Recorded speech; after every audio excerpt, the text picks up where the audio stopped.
नमस्कार दोस्तों, स्वागत है आप सभी का super coaching IAS by textbook में। तो दोस्तों एक रिपोर्ट आई है और ये रिपोर्ट है US news and world report की, जिसके मुताबिक भारत ने when it comes to cheap manufacturing cost 100 में 100 स्कोर किया है और इसके साथ भारत बना है विश्व का चीपेस्ट मैन्युफैक्चरिंग डेस्टिनेशन, यानी कि यहाँ पे जो मैन्युफैक्चरिंग है इससे सस्ती आप और कहीं नहीं कर सकते। चाइना और वियतनाम से भी सस्ती मैन्युफैक्चरिंग भारत में हो रही है और आप देख सकते हैं इसको न्यूज में भी कवर किया जा रहा है। पर यहाँ पर दोस्तों कुछ इंडिकेटर्स ऐसे भी हैं जो कि काफी चिंताजनक हैं, जिनमें भी काफी इंप्रूवमेंट की आवश्यकता है। तो आइए एक एक करके इन सभी को देखते हैं। इससे पहले देख लेते हैं न्यूज में क्या है। न्यूज में है कि इंडिया ने इमर्ज किया है as the cheapest manufacturing cost है जिस देश में, चाइना वियतनाम के भी आगे। एंड ये रिपोर्ट ने 85 कंट्रीज को इवेल्युएट किया है 73 एट्रीब्यूट्स में, और ये जो 73 एट्रीब्यूट्स हैं इनको फर्दर 10 सब कैटेगरी में बांटा गया है।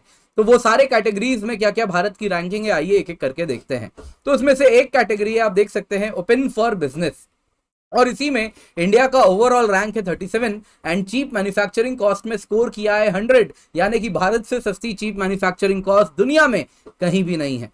वहीं बाकी एस्पेक्ट्स अगर आप देखें तो फेवरेबल टैक्स एनवायरनमेंट बहुत खराब है, 16.2 है, नॉट करप्ट 18.1 है, ट्रांसपेरेंट गवर्नमेंट प्रैक्टिसेस 3.5 है। वहीं अगर आप नॉट ब्यूरोक्रेटिक में देखें तो सरप्राइजिंगली इंडिया का अच्छा स्कोर दिख रहा है 81.9 पे। वहीं अगर हम एडवेंचर की बात करें तो ये थोड़ा टूरिज्म वाला एस्पेक्ट कवर करता है, तो इसमें गुड फॉर टूरिज्म में इंडिया ने स्कोर किया है 34 एंड सीनिक, यानी कितना खूबसूरत है वो देश, देखने में कितना अच्छा लगता है, इसमें 41.4 स्कोर है। वैसे ही एजिलिटी की बात करें, यानी कि कैसे बदलते हुए समय के हिसाब से अपने आप को बदल सकता है, तो उसमें अगर आप देखें तो ओवरऑल रैंक भारत की 40 है एंड जो स्कोर है वो भी काफी कम 19.7 है। वहीं पे अगर आप देखें तो जो डायनामिक फैक्टर है वो इंडिया में काफी ज्यादा आपको देखने मिलेगा कि India is a dynamic country, ever changing with ever changing time, तो इसमें ठीक ठाक स्कोर आपको देखने मिल रहा है। वहीं कल्चरल इन्फ्लुएंस में इंडिया का रैंक है 34 and culturally significant in terms of entertainment में ठीक ठाक स्कोर है 66.9 है। लेकिन इन्फ्लुएंशियल कल्चर की जब बात होती है तो भारत ने बहुत अच्छा स्कोर किया है, 97.4 है, जो कि सच भी है, काफी इन्फ्लुएंशियल कल्चर है। जो सॉफ्ट पावर है वो काफी ज्यादा है भारत का, इसमें कोई डाउट तो नहीं है। स्ट्रॉन्ग कंज्यूमर ब्रांड्स भी हैं भारत में, आपको मालूम ही है, काफी ब्रांड्स हैं, टाटा हो गया, जैसे कई ब्रांड्स हैं जो कि काफी स्ट्रॉन्ग कंज्यूमर ब्रांड है जिनका नाम है, तो वैसे कई ब्रांड्स आपको भारत में मिलेंगे और बाकी एस्पेक्ट्स भी हैं, लेकिन मुझे जो इंपॉर्टेंट लग रहा है मैं वही कवर कर रहा हूं। इसके सिवा एंटरप्रेन्योरशिप में भारत का रैंक 31 है, तो इसमें जहां तक बात है कि कितना वेल कनेक्टेड है दुनिया से, तो इसमें 62.5 रैंक स्कोर है इंडिया का। एंटरप्रेन्योरल कितना ज्यादा है वो देश, उसमें 40.2 स्कोर है। स्किल्ड लेबर फोर्स की बात करें तो 44.5 स्कोर है। टेक्नोलॉजिकल एक्सपर्टीज में 37.4 स्कोर है। वहीं ट्रांसपेरेंट बिजनेस प्रैक्टिसेस की कमी है, 15.9 स्कोर है। वेल डेवलप्ड डिजिटल इंफ्रास्ट्रक्चर में भी सरप्राइजिंगली कम स्कोर है, यानी कि जाहिर सी बात है अभी और इंप्रूवमेंट की आवश्यकता है। और well developed infrastructure as expected बहुत कम स्कोर है। When it comes to physical infrastructure, ports में जो टर्न अराउंड टाइम है, जो मशीन्स हैं, जो फैक्ट्रीज हैं, उनकी जो हालत है, जो रोड है, जो ट्रांसपोर्टेशन है, जो लॉजिस्टिक्स है, वो आज भी काफी ज्यादा है। जहां तक बात है हेरिटेज की बात करें तो इसमें ओवरऑल रैंकिंग इंडिया की 8th है, यानी काफी अच्छी रैंकिंग है, जो कि सच भी है। कल्चरली एक्सेसिबल है, आप इजीली विजिट कर सकते हैं। रिच हिस्ट्री है, ग्रेट फूड है, मल्टीट्यूड ऑफ फूड है, कई ऐसे फूड है। Indian food is not monolithic की एक टाइप का खाना है, आप देश के किसी भी कोने में चले जाएं वहां का आपको एक अलग पकवान मिलता है। वैसे ही कई कल्चरल अट्रैक्शंस हैं, जियोग्राफिक अट्रैक्शंस हैं, आप हिमालयाज जाइए, आप थार के रेगिस्तान में जाइए, आप वेस्टर्न घाट्स में जाइए, आप कन्याकुमारी जाइए, आप गोवा जाइए, हर जगह की अलग अलग खूबसूरती है, इसमें कोई डाउट नहीं है। जहां तक बात है मूवर्स की, ये बड़ा इंपॉर्टेंट इंडिकेटर है, इसमें इंडिया रैंक 5 पे है। मूवर्स है, यानी बदलते हुए टाइम में ये देश कहां जाने वाला है, तो इमर्जिंग कितना ज्यादा है, तो इसमें वैसे यूएई नंबर 1 पे है, इसमें इंडिया नंबर 5 पे आता है, तो काफी डिफरेंट है, डिस्टिंक्टिव है, डायनामिक है और यूनिक भी है, इसमें कोई डाउट नहीं है। ओवरऑल पावर की बात करें तो इकोनॉमिक इन्फ्लुएंस भारत का बहुत ज्यादा है। ओवरऑल पावर इनके अनुसार 13th रैंक है भारत का। इकोनॉमिक इन्फ्लुएंस में स्कोर 51.4 है। स्ट्रॉन्ग एक्सपोर्ट्स में 66.3 है। पॉलिटिकली इन्फ्लुएंशियल 30.7 है।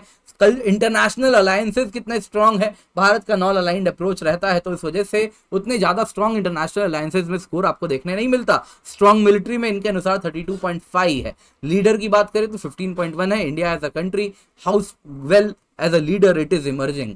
तो जहां तक बात है क्वालिटी ऑफ लाइफ, उसमें ओवरऑल रैंक 38 है। गुड जॉब मार्केट खास नहीं है 23.9 है, अफोर्डेबल जरूर है 96.2 है, और आप इसको लिंक कर सकते हैं चीप मैन्युफैक्चरिंग कॉस्ट से भी। इकोनॉमिकली स्टेबल इनके अनुसार ज्यादा नहीं है, फैमिली फ्रेंडली ज्यादा नहीं है, इनकम इनइक्वालिटी बहुत ज्यादा है, पॉलिटिकल स्टेबल आप देखें तो खास नहीं है, सेफ भी बहुत ज्यादा नहीं है, well developed public education system भी खास नहीं है, पब्लिक हेल्थ सिस्टम भी खास नहीं है। पॉलिटिकली स्टेबल में मेरे अनुसार थोड़ा बेहतर स्कोर होना चाहिए था। अगेन ये वेस्टर्न प्रिज्म है, जिस वजह से भी आप देखें तो कुछ इंडिकेटर्स कई बार थोड़े ज्यादा स्कोर भी हैं और कुछ इंडिकेटर्स में कम स्कोर भी आपको देखने मिल रहे हैं। पॉलिटिकल स्टेबिलिटी की जहां तक बात है, इकोनॉमिक स्टेबिलिटी की बात जहां तक है, उसमें भारत का ज्यादा स्कोर होना चाहिए था। लेकिन अगेन हमने कई बार कहा है कि जो रेटिंग एजेंसीज हैं वो जो रेटिंग करती हैं भारत की, वो रेटिंग में कहीं ना कहीं गड़बड़ है और वो रेटिंग बहुत एग्जैक्टली भारत का पोजीशन रिप्रेजेंट नहीं करता है, और इस वजह से इकोनॉमिक स्टेबिलिटी में भी आप देखें तो कम स्कोर है एंड पॉलिटिकल स्टेबिलिटी में भी कम स्कोर आपको देखने मिल रहा है। डेमोक्रेसी बहुत स्ट्रांग है, बहुत वाइब्रेंट है, बेहतर स्कोर होना चाहिए था। सोशल पर्पस की बात करें तो भारत का रैंक बहुत खराब है, 72 रैंक पे है, स्कोर ओवरऑल बस 2.6 है। तो एनिमल राइट्स ठीक ठाक केयर किया जाता है, ह्यूमन राइट्स से ज्यादा स्कोर एनिमल राइट्स के केयर के लिए दिया गया है। एनवायरनमेंट के लिए स्कोर बहुत कम है, क्लाइमेट गोल्स के लिए कमिटमेंट के लिए कम स्कोर है, सोशल जस्टिस के लिए कमिटमेंट कम है, जेंडर इक्वालिटी पुअर है, रेशियल इक्वालिटी फिर भी थोड़ी बेहतर है लेकिन काफी पुअर है, रिलीजियस फ्रीडम अगेन देखे 13.8 है, प्रॉपर्टी राइट्स की जो रिस्पेक्ट है वो कम है, ट्रस्ट वर्दी कम है, वेल डिस्ट्रीब्यूटेड पॉलिटिकल पावर में भी कम स्कोर है। वहीं अगर आप ओवरऑल रैंक देखें as a country, India 31st rank पे है अक्रॉस दी कंट्रीज जितने भी रैंक किए गए हैं। 2021 में भारत 25वें रैंक पे था एंड आप देख सकते हैं सारे स्कोर्स एक साथ कंबाइन करके यहाँ पे आपको रैंक भी देखने मिल रहा है। मूवर्स में रैंक 5 है, हेरिटेज में रैंक 8 है, ओपन फॉर बिजनेस में रैंक 37 है, पावर में रैंक 13 है एंड एंटरप्रेन्योरशिप में रैंक 31 है। सोशल पर्पस वगैरह में काफी पुअर स्कोर है। ओवरऑल सारे कंट्रीज की अगर हम बात करें तो नंबर 1 पे इन्होंने स्विट्जरलैंड को रखा है, जैसा आप यहाँ पर देख सकते हैं। वैसे ही आप देख सकते हैं नंबर 2 पे जर्मनी है, नंबर 3 पे कनाडा है, नंबर 4 पे यूएस है, नंबर 5 पे स्वीडन है, नंबर 6 पे जापान है। पर दोस्तों अगेन आपको यहाँ से जो आपके लिए टेक अवे है वो इतना ही आपको याद रखना है कि ये जो रैंकिंग आई है, ये रैंकिंग किसने पब्लिश किया है? US news and world report की ये पब्लिकेशन है इस रैंकिंग की, जो बेस्ट कंट्रीज को इस प्रकार से रेट करता है। तो ये स्कोर, ये पॉइंट्स हैं, ये स्कोर हैं जो आपको थोड़ा सा आइडिया देते हैं वर्ल्ड कैसे सोचती है इंडिया के बारे में और इंडिया की क्या रिलेटिव रैंकिंग है। तो उम्मीद करता हूं आपको आज की क्लास पसंद आई होगी, तो लाइक जरूर कीजिएगा। उसके सिवा ये टेलीग्राम चैनल है जहां से आप जुड़ के पीडीएफ भी डाउनलोड कर सकते हैं। इसके सिवा टेक्स्ट बुक सुपर कोचिंग में आपको मिलता है एक सब्सक्रिप्शन में GS, optional, CSAT, answer writing, सब कुछ जो आपको चाहिए एग्जाम क्लियर करने के लिए वो सब आपको हम देते हैं। इसके सिवा हमारे द्वारा कोर्सेज हैं, इसके सिवा कई कोर्सेज हैं सुपर टीचर्स के द्वारा। सुपर टीचर्स वो हैं जो कि सालों से पढ़ा रहे हैं और कई स्टूडेंट्स इनके एग्जाम क्लियर किए हैं सैकड़ों की तादाद में, तो आप भी उनमें से एक हो सकते हैं। इन सुपर टीचर्स के द्वारा बनाया गया 30+ वीडियो कोर्सेज, 550+ मॉक टेस्ट हैं, 500+ स्टडी नोट्स हैं, 1000+ डेली लाइव क्लासेज हैं। इसके सिवा हमारे द्वारा डेली लाइव क्लासेज हो ही रही हैं। तो जो दोस्तों सब्सक्रिप्शन की कीमत है आपको बता देता हूं, वो है केवल 26,999 रुपए एक साल की यूपीएससी सिविल सर्विस एग्जाम की सब्सक्रिप्शन की।